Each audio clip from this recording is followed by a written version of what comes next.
نے یہ فورم دیا, میں اپنی بات کر رہا ہوں کہ تحریک لبیک بھی ایک سیاسی جماعت ہے اور پورے ملک کے اندر ہمارا پورا نیٹ ورک ہے, اور میڈیا پہ کبھی آپ لوگوں نے سنا ہے کہ ہمارا سر وہ پابندیوں کو,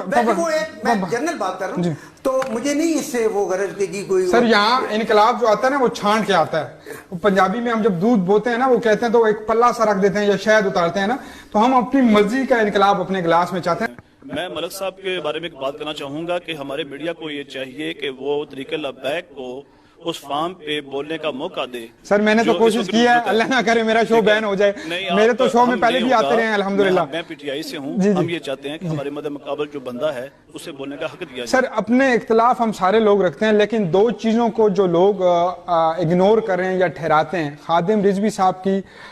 موقف پہ جو تنقید کرتا ہے, جو ختم نبوت پہ تنقید کرتا ہے, میرا یہ ایمان ہے یا جب میرا دل کہتا ہے کہ وہ میرے خیال میں مسلمان نہیں ہے. جو ان کا عقیدہ تھا, جو ان کی پرسنالٹی تھی, میں انہیں اور بول رہا ہوں کہ وہ ختم نبوت کی بات ہو, ان کی چیزیں ہیں, وہ اسپیسیفک بات پہ بولتے تھے, ان کو گھما پھرا کے بات کرنی نہیں آتی تھی, تو تب ہمیں ہضم نہیں ہوئی وہ باتیں. لیکن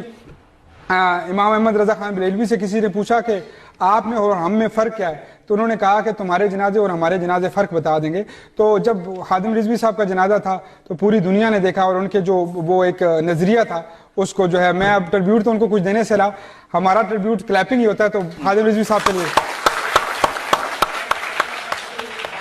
لبیک لبیک لبیک یا رسول اللہ. لیکن ملک صاحب آپ بے شک نہ کریں نا, ہمارے لیڈر کا نعرہ لگائیں, انہوں نے اپنی زندگی میں کبھی بھی اپنا نعرہ نہیں لگوایا, جب بھی نعرہ لگوایا حضور کا نعرہ, اور عزت بھی اسی کی ہوگی جو حضور کا نعرہ بات کرے گا. ملک صاحب آپ کی طرف آؤں گا, حضور والا کیا دیکھتے ہیں, الیکشن کا سال یہ ہے یا اگلا ہے؟ دیکھیں جی اس دور میں کچھ بھی مطلب کوئی بھی چیز جو ہے مطلب آپ خود آپ سمجھتے ہیں کہ اللہ تعالیٰ خوش رکھے ہمارے وزیر اعظم صاحب کو, وہ کہتے ہیں یار جو یو ٹرن نہیں لیتا وہ سیاستدان نہیں ہے, تو پھر کچھ بھی ہو سکتا ہے. شیخ رشید صاحب کا وزیر داخلہ بننا شوکنگ تھا کہیں نہ کہیں آپ کے لیے جب یہ فیصلہ سنا؟ دیکھیں